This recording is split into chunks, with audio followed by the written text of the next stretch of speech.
روایت ہے کہ حضرت داؤد علیہ السلام کی قوم کے 70,000 آدمی عقبہ کے پاس سمندر کے کنارے ایلا نامی گاؤں میں رہتے تھے،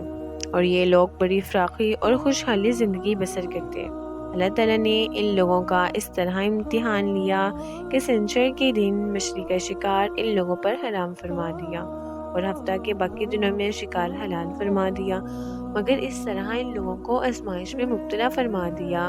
کہ سنچر کے دن بے شمار مچھلیاں آتی تھیں اور دوسرے دنوں میں نہیں آتی تھیں۔ تو شیطان نے ان لوگوں کو یہ ہیلا بتا دیا کہ سمندر سے کچھ نالیاں نکال کر خشکی میں چند حوض بنا لو،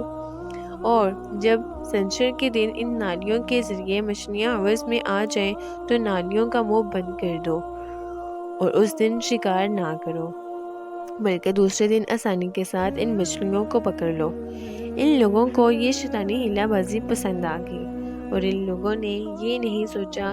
کہ جب مچھلیاں نالیوں دور میں حوض میں محیط ہو گئی تو یہی ان کا شکار ہو گیا،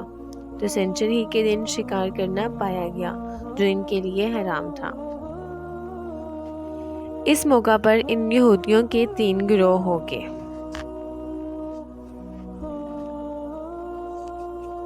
کچھ لوگ ایسے تھے جو شکار کے اس شیطانی ہیلا سے منع کرتے رہے اور ناراض و بیزار ہو کر شکار سے باز رہے، اور کچھ لوگ اس کام کو دل و جان سے برا جان کر خاموش رہے۔ دوسرے کو منع نہ کرتے تھے، بلکہ منع کرنے والوں سے یہ کہتے تھے کہ تم لوگ ایسے قوم کو کیوں نصیحت کرتے ہو جنہیں اللہ تعالیٰ ہلاک کرنے والا یا سخت سزا دینے والا ہے۔ اور کچھ وہ سرکش و نافرمان جنہوں نے حکم خداوندی کی اعلانیہ مخالفت کی اور شیطان کی ہیلا بازی کو مان کر سنچر کے دن شکار کر لیا اور مچھلیوں کو کھایا اور بچا بھی لیا۔ جب نافرمانوں نے منع کرنے کا باوجود شکار کر لیا تو منع کرنے والی جماعت نے کہا کہ اب ہم ان معصیت کاروں سے کوئی میل و ملاپ نہ رکھیں گے۔ چنانچہ ان لوگوں نے گاؤں کو تقسیم کر کے درمیان میں ایک دیوار بنائی اور آمد و رفت کا ایک الگ الگ دروازہ بھی بنا لیا۔ حضرت داؤد علیہ السلام نے غضبناک ہو کر شکار کرنے والوں پر لعنت فرمائی۔ اس کا اثر یہ ہوا کہ ایک دن خطا کاروں میں سے کوئی باہر نہیں نکلا تو انہیں دیکھنے کے لیے کچھ لوگ دیوار پر چڑھ گئے، تو کیا دیکھا کہ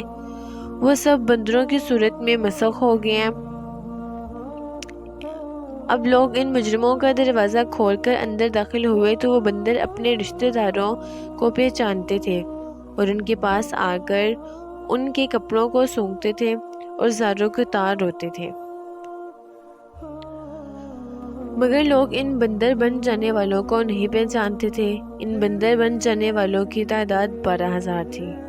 یہ سب 3 دن تک زندہ رہے اور اس کے درمیان میں کچھ بھی کھا پی نہ سکے، بلکہ یوں ہی بھوکے پیاسے سب کے سب ہلاک ہو گئے۔ شکار سے منع کرنے والا گروہ ہلاکت سے سلامت رہا، اور صحیح قول یہ ہے کہ دل سے برا جان کر خاموش رہنے والوں کو بھی اللہ تعالیٰ نے ہلاکت سے بچا لیا۔